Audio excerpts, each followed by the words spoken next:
Greetings, everyone. Chanteria is here.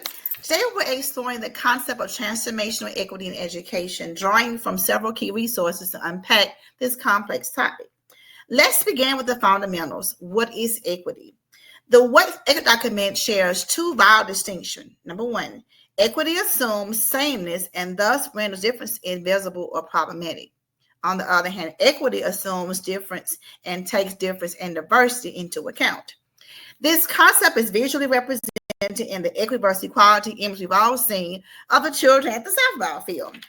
Gorski reminds us when we define equity, we must learn how to recognize inequity in individual manifestations of the unusual disruption of access and opportunity. And we must learn how to recognize and understand the accusative impact, the patterns or system advantage or disadvantage built into many schools and districts.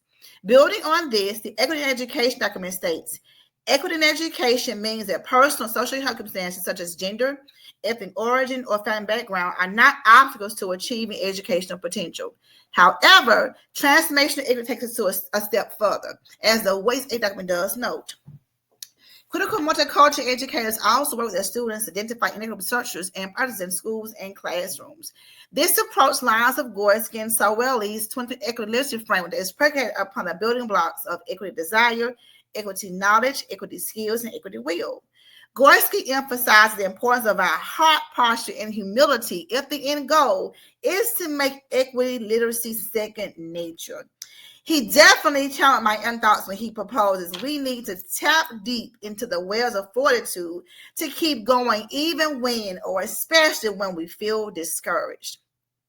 We have to persist and get comfortable being uncomfortable. It is not just recognition and response to inequities, but active redress and correction of equitable education environments. To contextualize these concepts, let's listen to the podcast. Hip hop is fight the power, but also advertises for the power. It explores how hip hop, born from resistance, now plays a dual role in channeling and reinforcing power structures. This exemplifies the cultural iceberg concept we've discussed in previous classes. The podcast highlights hip hop has now been used to teach English and American culture abroad.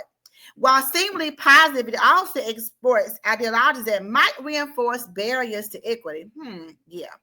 This relates directly to the Equity in Education document's point about addressing obstacles to achieving educational potential. Moreover, the podcast introduces the concept of rap washing, using hip hop to disguise problematic actions. This connects to our needs to identify inequitable structures and practices as mentioned in the What is Equity document. The tension between hip hop as resistance and as a tool for promoting American soft power illustrates how providing equal access to cultural resources doesn't necessarily lead to equal outcomes if underlying power structures remain unchanged. So, what does this mean for us as educators? The document further reminds us equity literacy involves cultivating in teachers and students the ability to recognize, respond to, and redress inequities in their spheres of influence. By examining complex issues like the dual nature of hip hop's cultural impact, we develop a more sophisticated approach to equity. This goes beyond surface level intervention to redress systemic issues, the essence of transformational equity. As educators, we're not just teachers, we're eduvists and interrupters.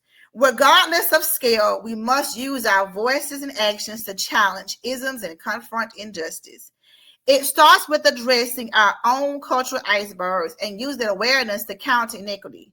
Remember, true equity in education isn't just about providing equal resources. It's about critically examining our own practices, recognizing hidden inequities, and actively working to create a more just education environment for all students. Remember, Gorski tells us transformative equity's key task is not to help people overcome a barrier while we ignore the barrier itself. Let's commit to creating classrooms where every student feels valued, diversity is celebrated, and we all work together to build a more equitable world.